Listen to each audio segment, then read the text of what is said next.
But for the latest details, we first turn to Devin Whiting at the News Center. Devin? Hi, Jung-ho. Those two officials are the U.S. Special Representative Stephen Biegun and his North Korean counterpart Kim Hyuk-chul.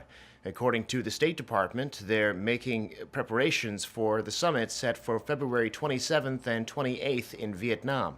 There was no word about when Biegun will be coming back here to South Korea or what specifically they were talking about. According to an official at Seoul's foreign ministry, though, Biegun will be flying back to Seoul when he's done and has promised to give his first briefing on the talks' outcome to the South Korean government. That'll likely involve another meeting with his South Korean counterpart, Lee Do-hoon. There'd been hope that while in Asia for the North Korea summit, President Trump might also meet Chinese leader Xi Jinping. They have a deadline of March 1st to strike a new deal on trade. But officials in Washington are pulling back talk of a meeting before then so as not to interfere with the summit with Kim Jong-un. Lee Seung-jae reports. Speculation that U.S. President Donald Trump and Chinese President Xi Jinping will meet in Vietnam was shut down by U.S. officials on Thursday, who say it's unlikely the two leaders will meet before the March 1st deadline set by the two sides to reach a trade deal. However, White House economic advisor Larry Kudlow remained optimistic, telling reporters that the leaders of the two economic powerhouses could still meet later. Well, the president has said a number of times that he expects to meet with President Xi on trade. When and where is totally up in the air at the moment. Does it depend on the meetings this week? I wouldn't want to say one way or another. It might. Hopefully the meetings will go well. President Trump on Tuesday, during a State of the Union address, said any new trade deal with Beijing must include real structural change to end unfair trade practice, as the U.S. continues to press China to make major reforms. Trump has vowed to increase U.S. tariffs on $200 billion of Chinese imports to 25% from the current 10% if the two sides cannot reach a deal by March 1st. Watchers say the U.S. does not want to hold talks with China in Vietnam to show that its focus currently lies on the hotly anticipated second summit with North Korea. They add that any misunderstandings that could arise from meeting with China in Vietnam could lead to a negative impact on denuclearization talks with North Korea. From the upcoming second summit with North Korean leader Kim Jong-un to the March 1st deadline, the next few weeks will be intense for Trump and his administration. Lee Seung-jae, Arirang News. 100 years ago, on this date, Korean students in Japan issued a declaration of Korea's independence from the Japanese Empire. That declaration was a catalyst for the historic March 1st independence movement that occurred a few weeks later.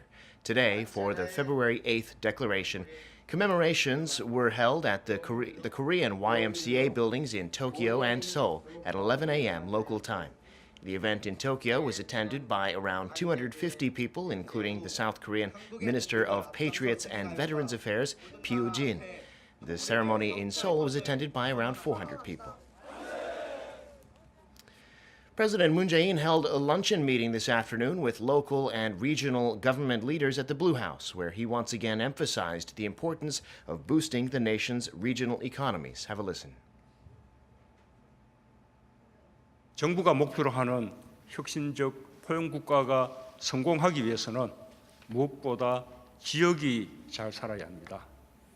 정부는 지역 경제의 활력을 되찾는 일에 역점을 두고 있습니다. The meeting was attended by 215 government leaders representing various cities, counties, and district offices. It was the first of its kind since President Moon took office in 2017. In the meeting, President Moon sought the cooperation of those regional authorities in the administration's effort to bolster growth in regional economies. He also called on them to help create more jobs and in return pledged to continue his push to give more autonomy to local governments, including taxation policies. Korea's foreign exchange reserves rose to a new high last month, mainly due to a weaker dollar. Data from the Bank of Korea show FX reserves came to just over $405 billion in January, up almost $2 billion from the month before. The total value of Korea's foreign currency holdings has been on the rise for 3 consecutive months. The central bank attributed the increase to a depreciation of the greenback, which means an increase in the value of other currencies when converted into dollars. In general, FX reserves are held to back up the national currency in case of a devaluation. As of the end of December, Korea had the 8th biggest FX reserves in the world. Topping the list was China. South Korea is set to launch another geostationary weather satellite to track pollutants like the fine dust that's been suffocating Korea. It'll help find out where the dust is coming from and maybe help with a solution. Our Arirang tells us more. The satellite called the Cheolyan-2B will be the twin of the Cheolyan-2A launched a month ago. Both of them are geostationary satellites orbiting directly above the equator aligned with the Earth's rotation. The 2A is used to predict sudden weather changes like tracking the eye of a typhoon, but the Cheolyan-2B monitors pollutants in the atmosphere. It'll be able to determine the trajectory of fine dust, which has been affecting the country severely in recent weeks. The new satellite will also monitor in real time chemical substances in the air above the Korean peninsula and keep track of temperature changes on the surface of the adjacent seas. Its cameras can produce images with 4 times the resolution of Korea's first weather satellite launched almost a decade ago. The Cheolyan-2B will be fully assembled by the end of March and launched within this year, and Korea hopes it'll help discover new solutions to the worsening fine dust. 최시영, Arirang News.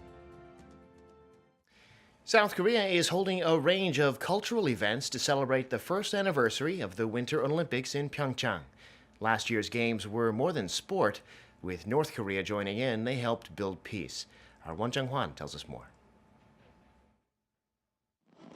Just a year ago, people from all over the world gathered in PyeongChang, a resort town located 180 kilometers east of Seoul, to enjoy the country's first ever hosting of the Winter Olympics. And to commemorate its first anniversary and vow to carry on the Olympic legacy, the Gangwon-do provincial government announced plans to hold various events from this Thursday to February 17th under the name of, again, PyeongChang. The first major event will be held on Friday evening, celebrating the one-year anniversary of a musical performance by North Korea's art troupe in the coastal city of Gangneung. While the North Korean Samjiyeon Orchestra won't be able to attend the festivities this time, musicians from the south have prepared a special performance to remind audiences of the peace concert that was held a year ago. Then to boost up the atmosphere, the official ceremony for the first anniversary of PyeongChang 2018 will be held on Saturday at the Olympic Stadium in PyeongChang, where the opening and closing ceremonies of the Games were staged. It will be followed by a grand festival at Gangneung Ice Arena, where K-pop concerts and other performances will be held. But the highlight of the one-year anniversary will be the Peace Forum, prepared by the province to extend PyeongChang 2018's legacy of peace and reconciliation in the coming years. The forum will be held from Saturday to Monday to discuss peace and human rights, featuring former President and Nobel Peace Prize winner Lech Walesa and many other high-profile figures. And during the anniversary week, there will also be cultural events and exhibitions for foreign tourists, free music concerts, and Korean food festivals. Won Jung-hwan, Arirang News. I'm Devin Whiting, and those are your news headlines.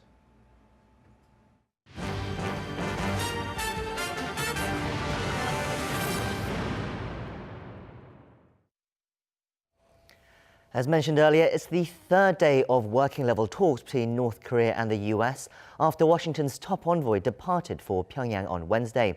They're said to be coordinating details for their upcoming bilateral summit in Vietnam, but the longer-than-expected trip is raising some questions. Park Hee-jun has this report.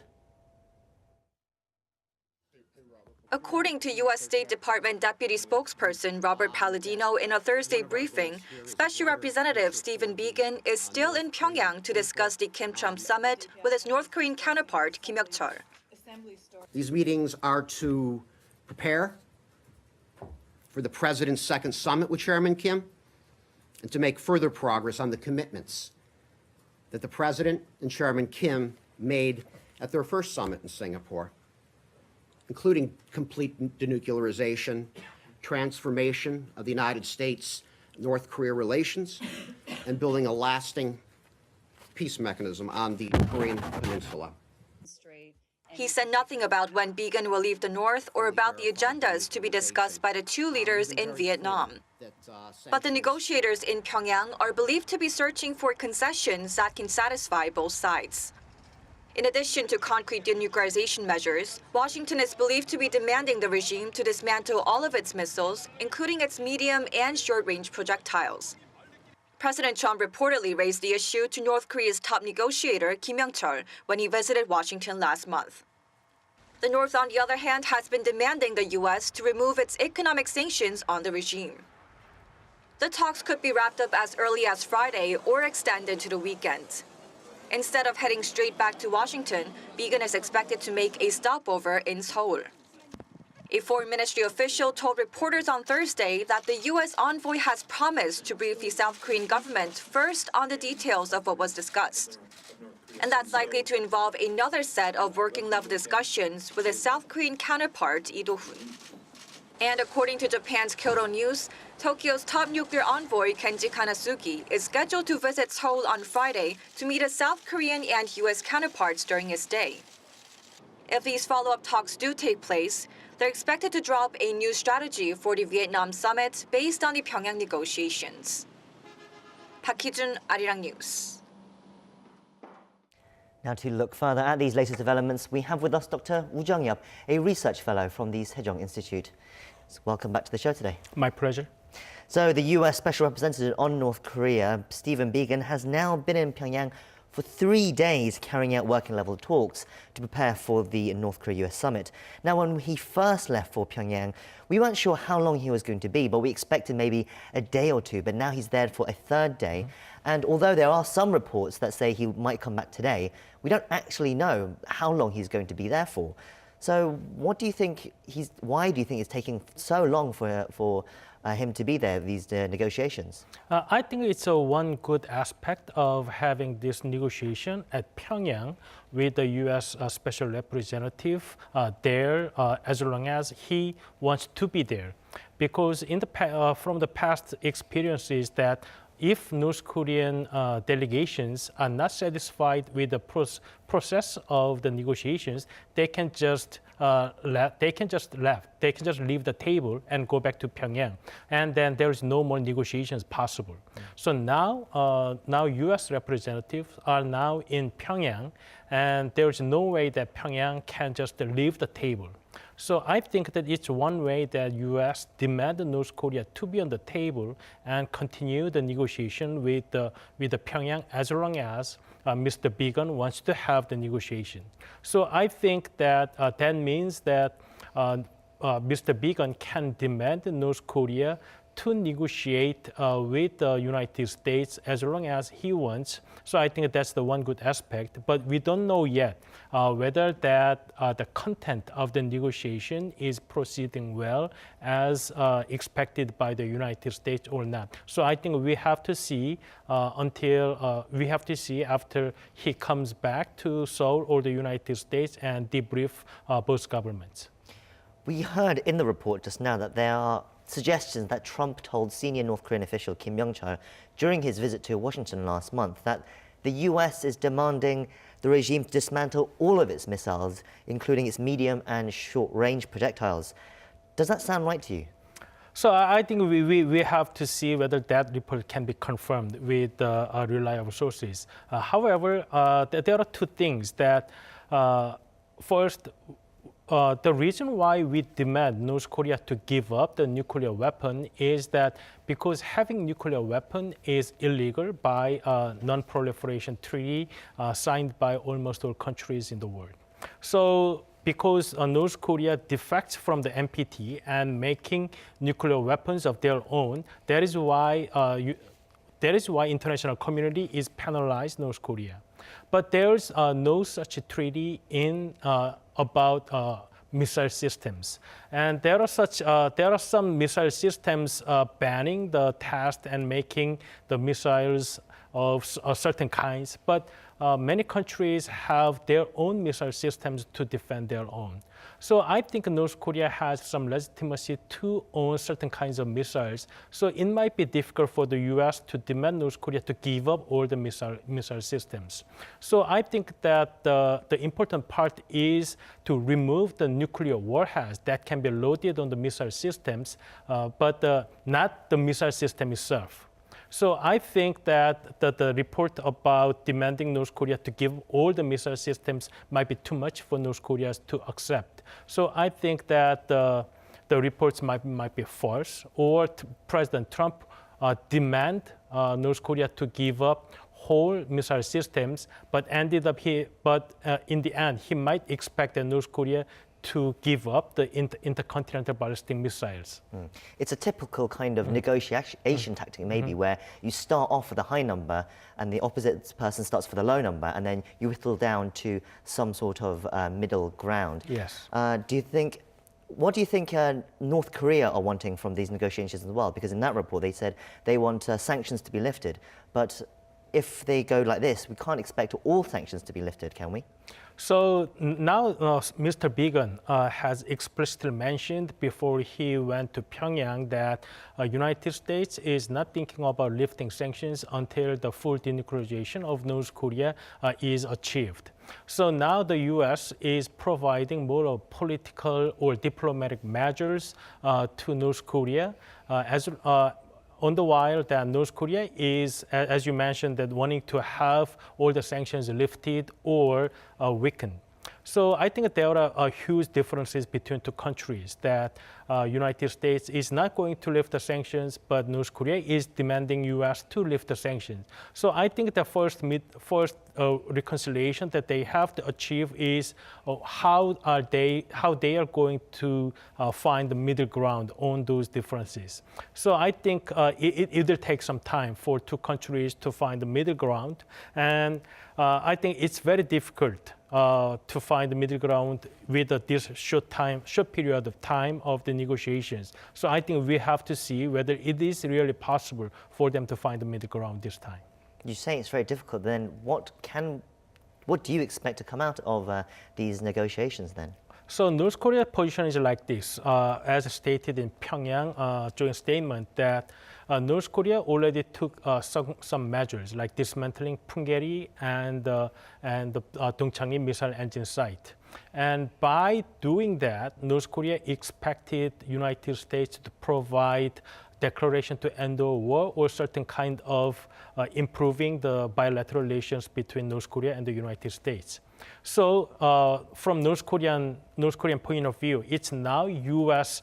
turn to provide some kind of measures, such as declaration to end the war. And after United States provide those kind of measures, depending on the certain corresponding measures that's provided by the United States, North Korea is willing to dismantle the facilities like Yongbyon.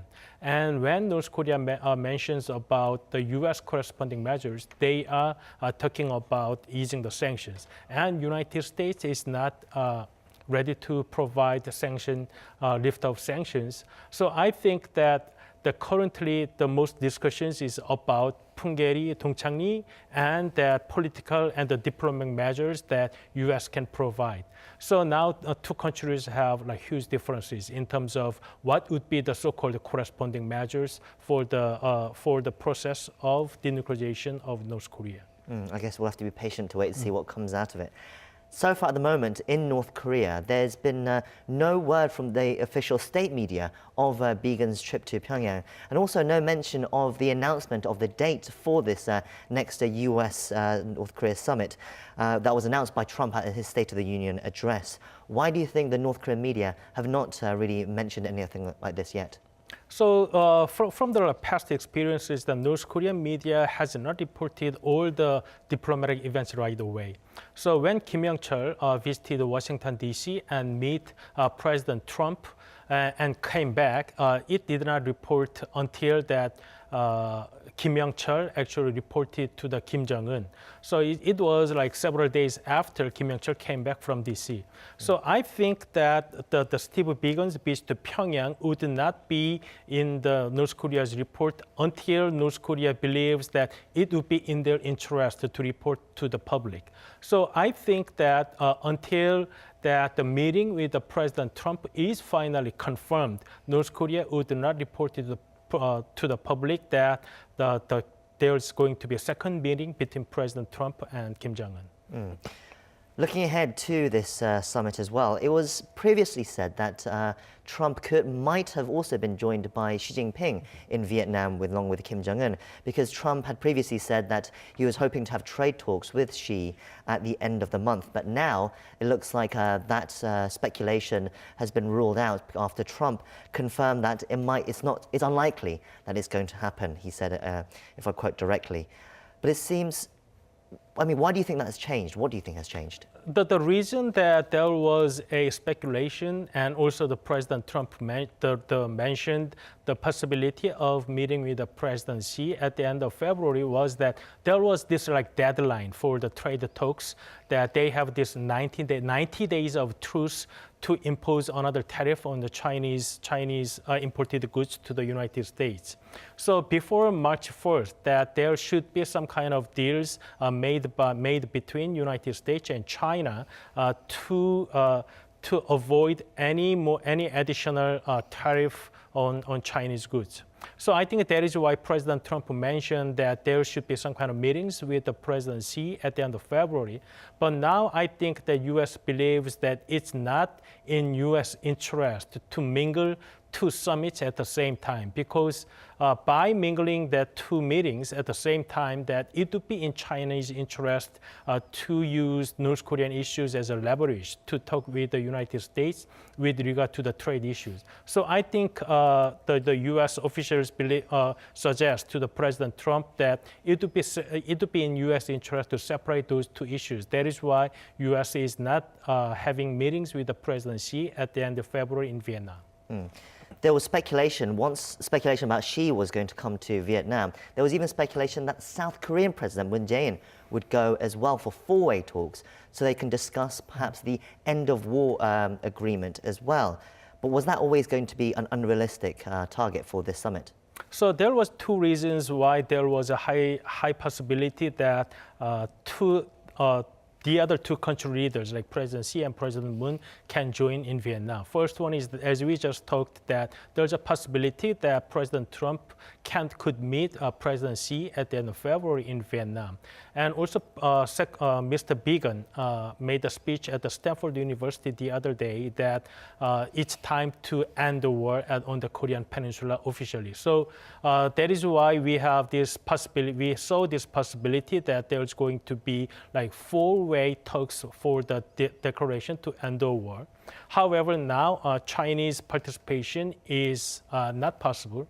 And also, but there's still possibility that President Moon can join if President Trump and Chairman Kim decide to have this kind of declaration to end the war. So there's still possibility. And even though two leaders of China and South Korea would not join the meeting in Vietnam, there's still possibility that President Trump could just tell that Chairman Kim that they agree to have this kind of declaration to end the war sometime in the near future. So I think that might be enough for improving the relations between two countries. And finally, if we assume that the North Korea-U.S. summit is going to happen without any hitches, and once it's over, thoughts will turn to what comes next. And in South Korea, we know that Kim agreed in his last summit with President Moon Jae-in that he would make a reciprocal visit to Seoul at an early date. Is it natural to assume that preparations for that visit will commence once this U.S.-North Korea summit is over? I think it depends on what kind of outcomes that we are going to see at the end of the February summit between Trump and Kim. So if the result is satisfying to Kim Jong-un, so he believes that now it's time for him to visit Seoul, then there's a high possibility that he could visit Seoul. However, if the outcome of the summit is not that satisfying to Kim Jong-un, so there is not much he gained politically or economically, then there is no need for him to visit Seoul. So I think the possibility of Kim Jong-un's visit to Seoul depends on what kind of outcome that we are going to see at the summit at the end of February. And that's where we'll wrap things up. Thank you for coming in today. Thank you. And that's where we close out our show. Our news team will keep you updated on that meeting in Pyongyang through the weekend on our regular newscast. In the meantime, thank you for watching and hope you enjoy a great end to your week. Goodbye.